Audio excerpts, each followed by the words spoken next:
삶의 기적을 일으키는 30분 예배를 시작하도록 하겠습니다. 하나님께서 오늘 우리에게 주신 말씀은 요한복음 20장 19절에서 23절까지 말씀입니다. 이 말씀 제가 봉독하도록 하겠습니다. 이날 곧 안식 후 첫날 저녁 때에 제자들이 유대인들 두려워하여 모인 곳의 문들을 닫았더니 예수께서 오사 가운데 서서 이르시되 너희에게 평강이 있을지어다. 이 말씀을 하시고 손과 옆구리를 보이시니 제자들이 주를 보고 기뻐하더라. 예수께서 또 이르시되 너희에게 평강이 있을지어다. 아버지께서 나를 보내신 것 같이 나도 너희를 보내노라. 이 말씀을 하시고 그들을 향하사 숨을 내쉬며 이르시되 성령을 받으라. 너희가 누구의 죄든지 사하면 사하여질 것이요 누구의 죄든지 그대로 두면 그대로 있으리라 하시니라. 아멘. 오늘 이 시간 우리 사랑하신 하나님 우리에게 말씀하실 때 하나님의 말씀을 듣기 전에 잠시 기도하는 시간 갖도록 하겠습니다. 좋으신 하나님, 언제나 저희를 사랑하시고 한없는 하나님의 사랑 안에 거하게 하시니 감사합니다. 하나님 아버지, 오늘도 하나님이 말씀하실 때 그 말씀을 통해서 우리를 사랑하신 하나님의 사랑을 다시 한번 기억하게 하시고 그 사랑을 믿게 하시고, 그래서 우리가 이 땅 살아갈 때 우리가 하나님이 주신 그 말씀처럼 사람들을 사랑하는 귀한 삶을 살아가는 저희가 될 수 있도록 은혜 베풀어 주옵소서. 예수님의 이름으로 감사하며 기도드리옵나이다. 아멘. 우리 예수님, 우리를 죄에서 구원하시기 위해서 십자가에서 돌아가시고 이제 3일 만에 부활하셨어요. 그래서 우리 예수님께서 우리를 죄에서 구원하신 구원사역을 이루신 이후에 부활 후 첫째 날 저녁에 이제 제자들이 오셔서 그 제자들에게 하신 첫 번째 말씀이 무엇인가?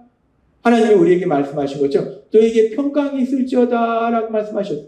이제 우리 예수님께서 우리를 하나님과 원수 관계되도록 만들었던, 하나님과 관계가 깨지도록 만들었던 그 죄의 문제를 해결해 주셨기 때문에 이제 하나님과 화목한 관계로 살아갈 수 있기 때문에 그 하나님 안에서 평안을 누릴 수 있기 때문에 평안을 누려라 라고 말씀하신 거예요.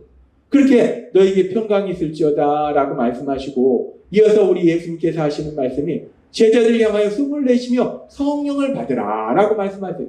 이제 성령 하나님, 그 성령 하나님이 예수님을 구주와 주님으로 믿는 사람들에게 영원히 함께 하신다. 그렇게 예수님이 말씀하시고 이제 예수님께서 계속해서 말씀하실 때 요한복음 20장 23절은 이렇게 말씀합니다. 너희가 누구의 죄든지 사하면 사여질 것이요 누구의 죄든지 그대로 두면 그대로 있으리라 하십니다. 우리 예수님 아주 중요한 말씀하세요. 너희가 어떤 사람이 죄를 졌는데 그 죄를 사해주면 그 죄가 사함받고 그 죄를 사해주지 않으면 그대로 있다라고 말씀하세요.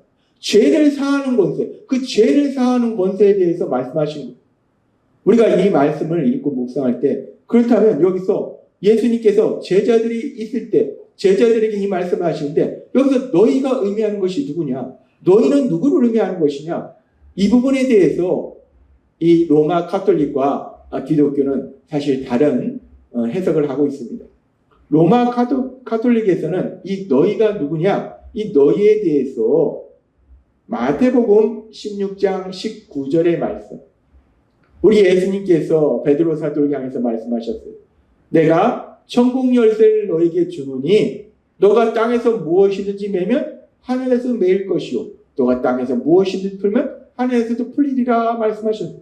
우리 예수님께서 베드로 사도에게 이 말씀을 하셨고, 그래서 로마 카톨릭에서는 이 말씀을 근거로 해서 베드로, 예수님의 수지자였던 베드로가 사람들의 죄를 사할 수 있는 그 권세, 그 권한을 가지고 있고, 이제 그 베드로의 후계자이신 로마 카톨릭의 교황이 사람의 죄를 사할 수 있는 그 권한을 가지고 있다라고 해석하고 있어요.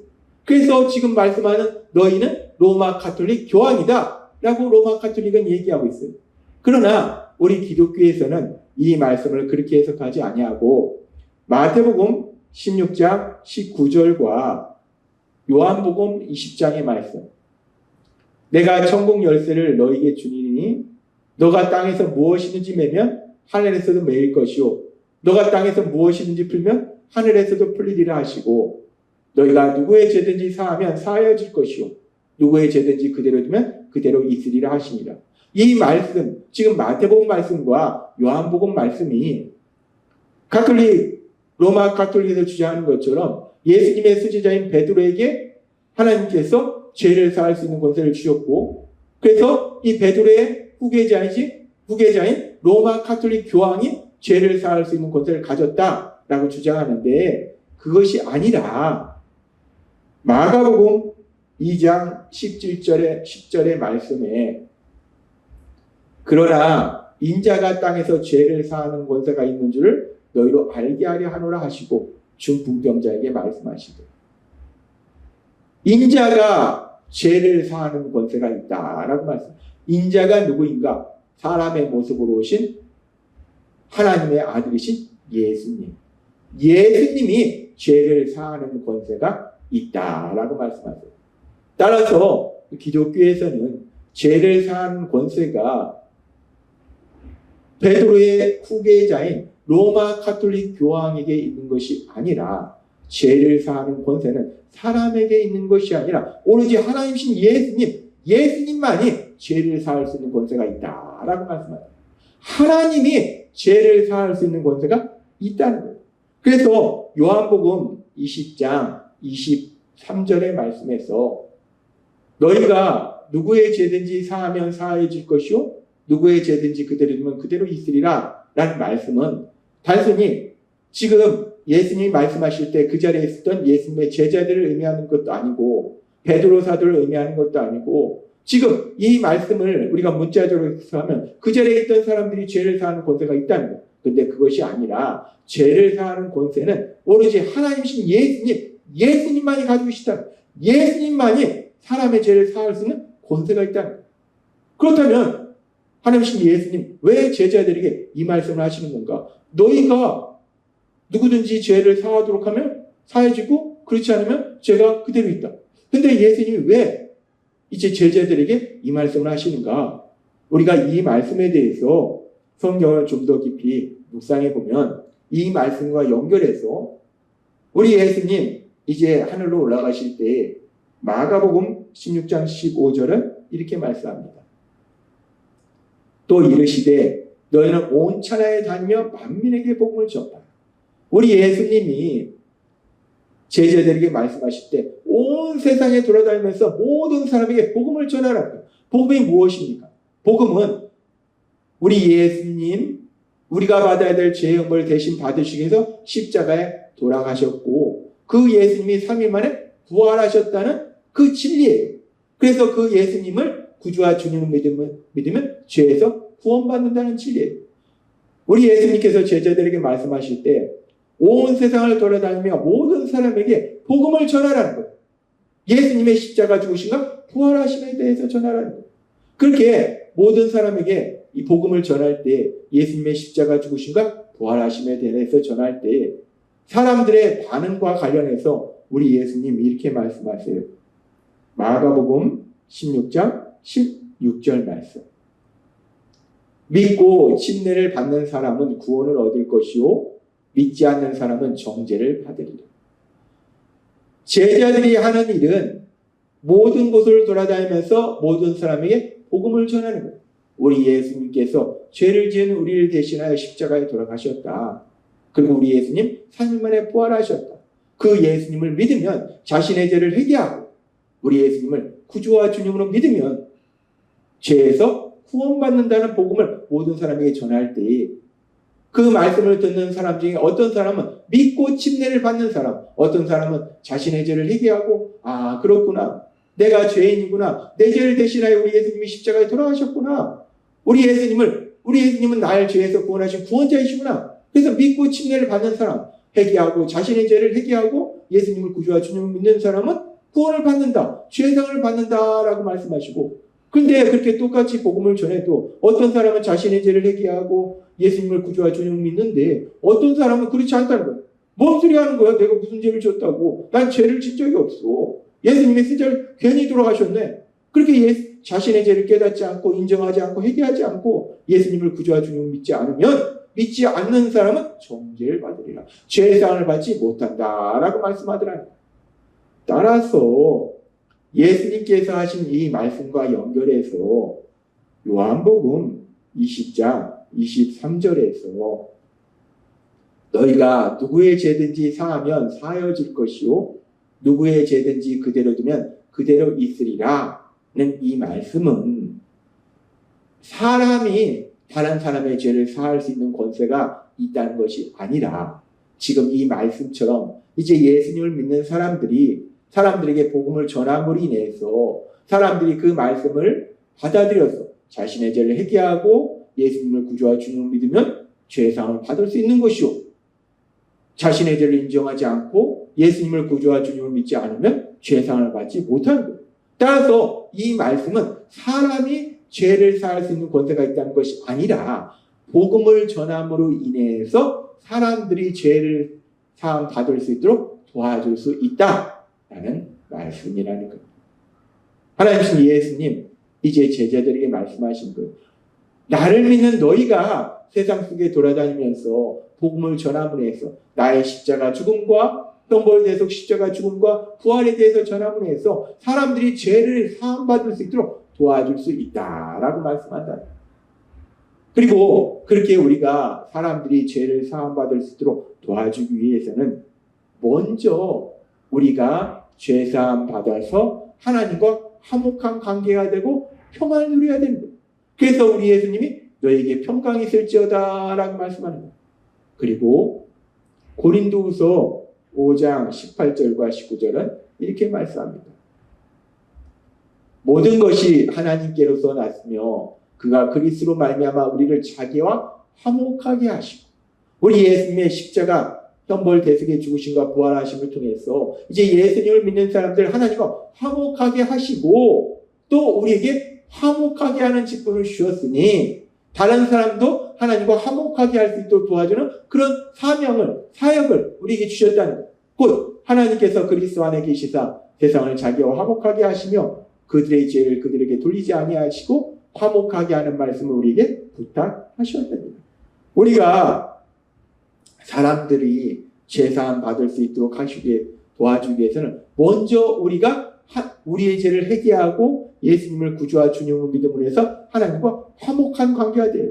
그렇게 화목한 관계가 됨으로 인해서 요한복음 20장 19절의 말씀처럼 너에게 평강이 있을지어다 라고 예수님이 말씀하신 것처럼 하나님 안에서 먼저 평안을 누리는 그런 삶을 살 때 그런 사람들이 죄사함 받을 수 있도록 도와주는 삶을 살 수 있다는 거예요. 그렇게 우리가 먼저 우리의 죄를 회개하고 예수님을 구주와 주님을 믿음으로 해서 하나님과 화목한 관계가 되고 그래서 우리 마음에 평안을 누릴 때 우리가 사람들이 죄사함 받도록 도와줄 수 있고 그리고 또 하나 중요한 것은 우리가 사람들이 죄사함 받도록 도와줄 수 있는 것 복음을 전하는 것도 결국 내 지혜나 내 능력이 아니라는 거예요. 하나님은 이 부분에 대해서도 명확하게 말씀하실 때에 사도행전 1장 8절은 이렇게 말씀합니다. 오직 성령이 너에게 임하시면 너희가 권능을 받고 예루살렘과 온 유대와 사마리아와 땅끝까지 이르러 내 증인이 되리라 하시니라. 아멘. 성령님이 임하시면 권능을 받고 권세와 능력을 받고 온 땅에 돌아다니며 예수님의 증인이 된다. 온 땅에 돌아다니며 복음을 전하게 된다. 우리가 사람들이 죄사함 받도록 도와주는 것이 내 지혜나 내 능력으로 할 수 있는 것이 아니라 성령님이 임하실 때 성령님이 우리에게 주신 그 능력을 통해서 그 일을 할 수 있는 거예요. 그래서 우리 예수님이 제자들에게 하신 말씀이 요한복음 20장 22절에서 이 말씀을 하시고 그들을 향하사 숨을 내쉬며 이르시되 성령을 받으라. 우리 예수님 이제 우리를 죄에서 구원하신 구원사역을 이루신 이후에 그 부활하신 이후에 제자들에게 오셔서 처음 하신 말씀이 너에게 평강이 있을지어다 라고 말씀하시고 두 번째 제자들이 하신 말씀이 성령을 받으라 라고 말씀하십니다. 성령님을 통해서 하나님이 주시는 그 기쁨과 평안을 마음껏 누릴 뿐만 아니라 성령님을 통해서 성령님이 주신 능력을 통해서 세상 가운데 복음을 전함으로 인해서 사람들이 죄사함 받도록 도와줄 수 있기 때문에 그래서 우리 예수님은 제자들을 향해서 제자들을 통해서 예수님을 믿게 될 우리들을 향해서 말씀하신 거예요. 성령을 받으라. 성령님을 영접하라 라고 말씀합니다. 그렇게 우리 예수님 말씀하신 것처럼 이제 우리가 우리의 죄를 회개하고 예수님을 구주와 주님을 믿을 때 성령 하나님 우리에게 오셔서 우리가 영원히 함께하고 계심을 믿습니다.